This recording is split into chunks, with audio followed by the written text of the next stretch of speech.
Hello అందరికిని. Bank నిఫ్టీలో రాబోయే రోజుల్లో మన టార్గెట్స్ ఏమవ్వాలి అవన్నీని ప్రీవియస్ వీడియోలో డిస్కస్ చేసుకున్నాం. సో, దాన్నే కంటిన్యూ చేద్దాం. And okay. ఈ చార్ట్‌లో చూసినట్టయితే 15 మినిట్స్ టైమ్ ఫ్రేమ్ పెట్టుకున్నాను నేను.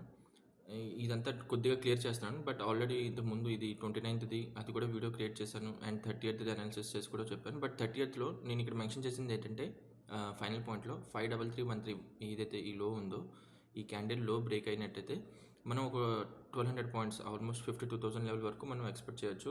దానికి రీజన్ కూడా ఆల్రెడీ వీడియోలో మెన్షన్ చేశాను. సో, అందులో చూడండి. అండ్ ఇది కూడా క్లియర్ చేస్తాను. ఈ ప్రీమియం డిస్కౌంట్ కూడా ఒకసారి క్లియర్ చేస్తాను. మనం ఈ రెడ్ కలర్ జోన్ ఏదైతే ఉందో ఇది day time frame. Hire time frame ప్రకారం చూస్తే మనం ఇంకా ప్రీమియంలో ఉన్నాం. ఓకే. సో, ప్రీమియంలో అందరూ సెల్ చేయడానికి ఇంట్రెస్ట్ చూపిస్తారు కాబట్టి మ్యాక్స్ డిస్కౌంట్ ఈ డిస్కౌంట్ లెవెల్ వరకు వచ్చే అవకాశాలు ఉన్నాయని చెప్పి ఒక చిన్న హోప్ అంతే. ఓకేనా. అండ్ ఇప్పుడు హైయర్ టైమ్ ఫ్రేమ్ వదిలేసాం. మనం hire time frame day time frame ప్రకారం ఇంటర్డే చేయలేం కాబట్టి కొద్దిగా లో టైమ్ ఫ్రేమ్లో వచ్చేసి చేద్దాం. 15 మినిట్స్లో మనం స్ట్రక్చర్ మార్క్ చేసుకుంటే ఇది మన లాస్ట్ హయ్యర్లో ఇది అండ్ హయ్యర్ ఐ అంటే మార్కెట్ బుల్లిష్ ట్రెండ్లో ఉంది కాబట్టి హయ్యర్లో హయ్యర్ ఐస్ క్రియేట్ చేస్తుంది. అండ్ ఇది ఒక హయ్యర్లో ఇది హయ్యర్ ఐ. సో, మనకి ఇది ఒక లెగ్ దొరికింది కాబట్టి ఇదంతా ఒక మనం ఈ లెగ్లో కూడా ప్రీమియం డిస్కౌంట్ పెట్టుకున్నాం. అండ్ అది ఇప్పుడు మార్కెట్ డిస్కౌంట్లో ఫేర్ వాల్యూ గ్యాప్లో ఉంది. సో, ఎప్పుడు డిస్కౌంట్ లెవెల్కి వచ్చిన తర్వాత మార్కెట్ ఎప్పుడుని సప్లై తగ్గిపోద్ది డిస్కౌంట్లోకి వచ్చిన తర్వాత. సో, సప్లై తగ్గిపోతే ఖచ్చితంగా అక్కడి నుంచి రీబ్యాలెన్సింగ్ చేసుకోవడానికి మార్కెట్ పైకి వెళ్తుంది. అండ్ అది డిస్కౌంట్కి వచ్చిన తర్వాత డిస్కౌంట్లో ఫేర్ వాల్యూ గ్యాప్ అయినా ఇండ్యూస్మెంట్ డిమాండ్ అయినా ఒరిజినల్ డిమాండ్ అయినా ఎక్కడి నుంచైనా వెళ్ళొచ్చు. సో, డిస్కౌంట్లోకి వచ్చింది. డిస్కౌంట్లో మనకి ఇదంతా ఫేర్ వాల్యూ గ్యాప్. ఈ రెడ్ క్యాండిల్ నుంచి గ్రీన్ క్యాండిల్ వరకు ఇది పెట్టుకున్నాం కదా ఆల్రెడీ. ఇదంతా మన fair value gap. Fair value గ్యాప్లో ఎంటర్ అయిన తర్వాత మన ఫస్ట్ టార్గెట్ ఏమవ్వాలి? ఫస్ట్ పుల్ బ్యాక్ ఏదైతే ఉంటుందో దాన్ని గ్రాప్ చేయడం అనేది ఫస్ట్ టార్గెట్ అవ్వాలి. సో, మనకి ఇక్కడ కంటిన్యూషన్ సప్లై ఉండేది, అది బ్రేక్ చేసింది. సో, మార్కెట్ ఫాలో అయ్యేటప్పుడు సప్లైస్ క్రియేట్ చేసుకుంటూ వస్తుంది కదా. సో, ఈ ఏదైతే స్ట్రాంగ్ సప్లై ఉండేదో మనం ఇక్కడ ఫ్లిప్ అని పెట్టుకున్నాం కదా, ఇది బ్రేక్ అయిపోయింది. ఇది బ్రేక్ అయిపోయినప్పుడు మనకి ఏంటి బుల్లిష్ అంటే ఇక్కడ నుంచి మార్కెట్ ఫాలో అవ్వాలని లేదు, మార్కెట్ కంటిన్యూ చేయాలి. హయ్యర్ అయ్యి బ్రేక్ చేయడానికి అవకాశం, లేదంటే హయ్యర్ సైడ్లో ఏదైతే ప్రీమియంలో హయ్యర్ సైడ్లో ఏదైతే ఉందో అంటే ఇది ఫ్లిప్ అనేది ఈ లెగ్ నుంచి ఈ లెగ్ వరకు పెట్టుకున్న ఇది ప్రీమియం, ఇది డిస్కౌంట్. మీరు చూసినట్టయితే ఓకే, ఇది చూడండి. ఈ కంప్లీట్గా ఈ లెగ్లో ఇది మనం ప్రీమియంలో, ఇది డిస్కౌంట్లో. సో, ఈ ఫ్లిప్ ఎక్కడ ఉంది? డిస్కౌంట్లో ఉంది. సో, డిస్కౌంట్లో ఉన్న సప్లై బ్రేక్ అయింది అంటే ఇంకా ప్రీమియంకి వెళ్ళదు కదా. సో, ఇది ఖచ్చితంగా వీక్నెస్ ఇండ్యూస్మెంట్ చేయడానికి మాత్రమే ఉంచాలని చెప్పేసి మనం అలా కూడా ఎక్స్పెక్ట్ చేయొచ్చు. సో, ఇక్కడ నుంచి ఫాలో ఇచ్చినప్పుడు మనం ఫస్ట్ టార్గెట్ ఏమవ్వాలి? ఏదైతే మనకి ఇండ్యూస్ చేయడానికి ఒక హై క్రియేట్ చేశారో అంటే ఒక సప్లై క్రియేట్ చేశారో ఆ సప్లైని బ్రేక్ చేయడానికి ఫస్ట్ టార్గెట్ అవ్వాలి. అండ్ ఈ ప్రీమియంలో ఎంట్రీ అవ్వడానికి టార్గెట్ పెట్టుకోవాలి. అండ్ ప్రీమియంలో మనకి ఎక్కడైనా ఏదైనా సప్లై కనిపిస్తే అక్కడ వరకు మనం టార్గెట్ పెట్టుకోవచ్చు. సో, ఇక్కడ మనకి ఎప్పుడైతే ఇక్కడ వీక్నెస్ చూపించో సెల్లర్స్ది, నెక్స్ట్ టైం ఎప్పుడైతే ఇక్కడ కిందకి వచ్చిందో మనం ఇక్కడ మన ఒరిజినల్ డిమాండ్ ఏదైతే ఇక్కడ మార్క్ చేసుకున్నాను, వీడియోలో కూడా మెన్షన్ చేశాను. ఈ డిమాండ్కి వచ్చిన తర్వాత ఇది లోవర్ టైం ఫ్రేమ్లో డిమాండ్ రీఫైన్ చేసిన ఆర్డర్ బ్లాక్ని. సో, ఇక్కడికి వచ్చిన తర్వాత మనం ఎంట్రీ తీసుకుందాం అని చెప్పి ఎక్స్పెక్ట్ చేశాను. సో, వీడియోలో అలాగే మెన్షన్ చేశాను. ఎండ్ ఆఫ్ ద డేకి మార్కెట్ మన ఆర్డర్ బ్లాక్ ట్యాప్ అయింది. నెక్స్ట్ డే ఫ్లాట్ ఓపెనింగ్ పాజిటివ్లో ఓపెన్ అయ్యి మన ఫస్ట్ టార్గెట్ ఏమవ్వాలి? ఈ ఫ్లిప్ని బ్రేక్ అంటే ఈ హైని బ్రేక్ చేయడం, సప్లైని. సో, బ్రేక్ చేసింది. అండ్ మనం ఎంట్రీ ప్రీమియం వరకు పెట్టుకోవాలి. సో, మార్కెట్ అలాగే ఇది కూడా డిలీట్ చేస్తున్నాను. ఓకే, మార్కెట్ అలాగే ప్రీమియంలోకి ఎంటర్ అయింది. ఎంటర్ అయిన తర్వాత ఇక్కడ నుంచి ఇప్పుడు ప్రీమియంలోకి ఎంటర్ అయితే డిమాండ్ ఆటోమేటిక్గా తగ్గిపోద్ది కదా. సో, సప్లై ఇప్పుడు ప్రీమియం నుంచి అంటే ప్రీవియస్గా ఉన్న వాల్యూ కంటేనే ఇప్పుడున్న వాల్యూ చాలా ఎక్కువగా అమ్మబడుతుంది కాబట్టి అక్కడి నుంచి మళ్ళీ సప్లై వస్తుంది. సప్లై వచ్చిన తర్వాత ఏం జరిగింది? మార్కెట్ అక్కడి నుంచి మళ్ళీ కొద్దిగా కరెక్షన్ చేసుకుని స్టార్ట్ అయింది. ఇక్కడ ఏదైనా సప్లై ఉందా?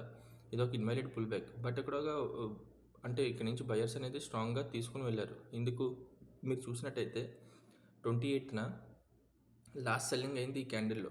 లాస్ట్ సెల్లింగ్ అయిన తర్వాత మార్కెట్ డైరెక్ట్గా గ్యాప్ అప్ ఓపెన్ అయ్యి అక్కడి నుంచి మార్కెట్ పైకి వెళ్ళిపోయింది. కొత్త హైయర్ అయి క్రియేట్ చేసింది మార్కెట్ బ్యాంక్ నిఫ్టీలో. సో, ఇక్కడ సెల్లింగ్ చేసిన వాళ్ళు ఇంకా ట్రాప్ అయిపోయి ఉంటారు కదా. సో, వాళ్ళు లాస్ కట్ చేయడానికి అని చెప్పి కిందకి తీసుకొచ్చారు. లాస్ కట్ అయిన తర్వాత మళ్ళీ పైకి తీసుకెళ్లారు. బట్ అక్కడ సస్టైన్ అవ్వకుండా ఆ లో బ్రేక్ చేశారు కాబట్టి ఇది మనకు ఒక సప్లై. ఓకేనా. ఇది సైకాలజికల్గా ఒక సప్లై మనకి. సో, ఈ గ్రీన్ క్యాండిల్ మనం మార్క్ చేసుకున్నట్టయితే అక్కడికి వచ్చిన తర్వాత సేమ్ రెడ్ క్యాండిల్ లో బ్రేక్ చేసిన తర్వాత మళ్ళీ అంటే లోవర్ టైం ఫ్రేమ్లో చేంజ్ ఆఫ్ రేట్ అయింది. ఇక్కడ నుంచి మళ్ళీ కంటిన్యూ చేయొచ్చు. ఓకే.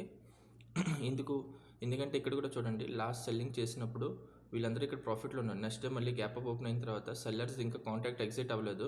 ఆ తర్వాత డైరెక్ట్గా ఇక్కడ ఒక క్యాండిల్లోనే బూమ్ వచ్చేసి ఇంతవరకు మార్కెట్ తీసుకెళ్లారు. సో ఇక్కడ సెల్లర్స్ అందరూ ట్రాప్ అయ్యారు కదా, ఆ సెల్లర్స్ని కాంట్రాక్ట్స్ ఎగ్జిట్ చేయడానికి అని చెప్పి మెల్లిగా కిందకి తీసుకొచ్చారు.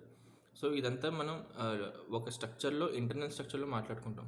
మన ఎక్స్టర్నల్ స్ట్రక్చర్ ఏంటి, లైక్ ఇది ఇది ఇది హై, సారీ ఇది హయ్యర్లో, ఇది హయ్యరే, ఈ మధ్యలో జరుగుతుందంతా ఇంటర్నల్ స్ట్రక్చర్లో మాట్లాడుకుంటున్నాం. సో ఎక్స్టర్నల్ స్ట్రక్చర్ ప్రకారం మనం డిస్కౌంట్లో ఉన్నాం కాబట్టి డిస్కౌంట్ నుంచి మళ్ళీ కొత్త హయ్యర్ అని క్రియేట్ చేయడానికి ఫస్ట్ టార్గెట్ పెట్టాలి.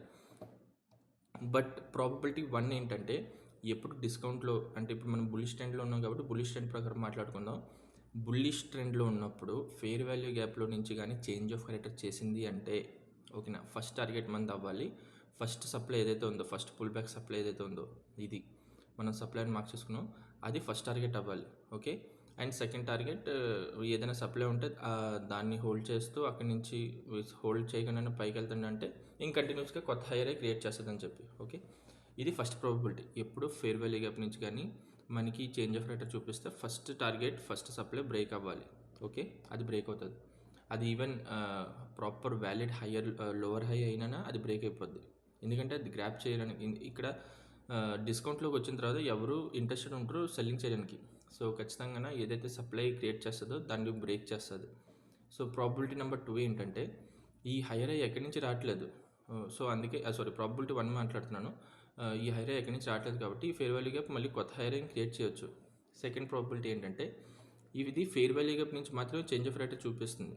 సో మనకు ఫెయిర్ వాల్యూ గ్యాప్ నుంచి చేంజ్ ఆఫ్ రేటర్ చేసినట్టయితే ఇండ్యూస్ కూడా చేయొచ్చు. జస్ట్ చేంజ్ ఆఫ్ రేటర్ చేసినట్టు చూపించి మనకి ఏదైతే ఇక్కడ డిమాండ్ క్రియేట్ చేస్తారో ఆ డిమాండ్ నుంచి మళ్ళీ మేము హై క్రియేట్ చేస్తామని చెప్పి చూపించి అది అక్కడికి వచ్చిన తర్వాత కొద్దిగా పైకి వెళ్ళి మళ్ళీ కిందకు ఫాలో అయిపోవచ్చు. ఓకేనా, ఇది ప్రాబిలిటీ నెంబర్ 2.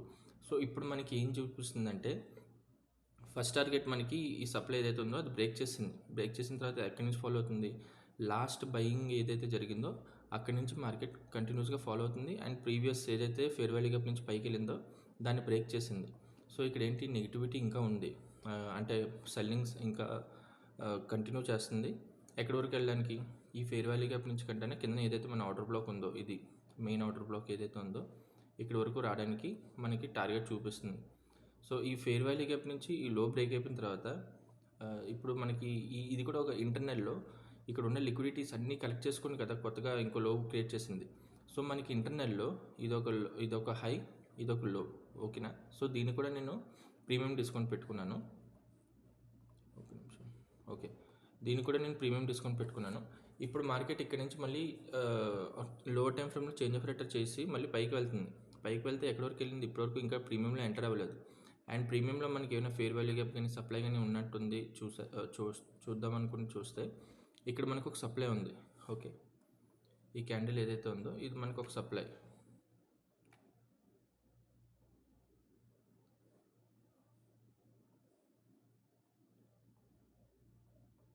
ఇది ఇప్పుడు మనకు ఒక సప్లై.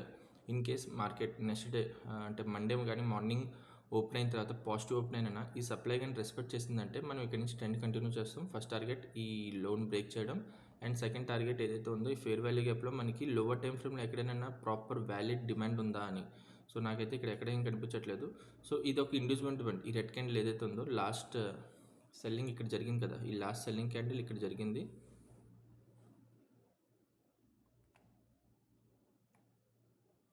ఓకే, లాస్ట్ సెల్లింగ్ ఇక్కడ జరిగిన తర్వాత కిందకి మార్కెట్ మూవ్మెంట్ అయిన తర్వాత అసలు ఆర్డర్స్ ఫిల్ కూడా చేయనివ్వలేదు, డైరెక్ట్గా గ్యాప్ అప్ అంటే ఇంకా కంటిన్యూ బుల్ ట్రెండ్ కంటిన్యూ అయింది.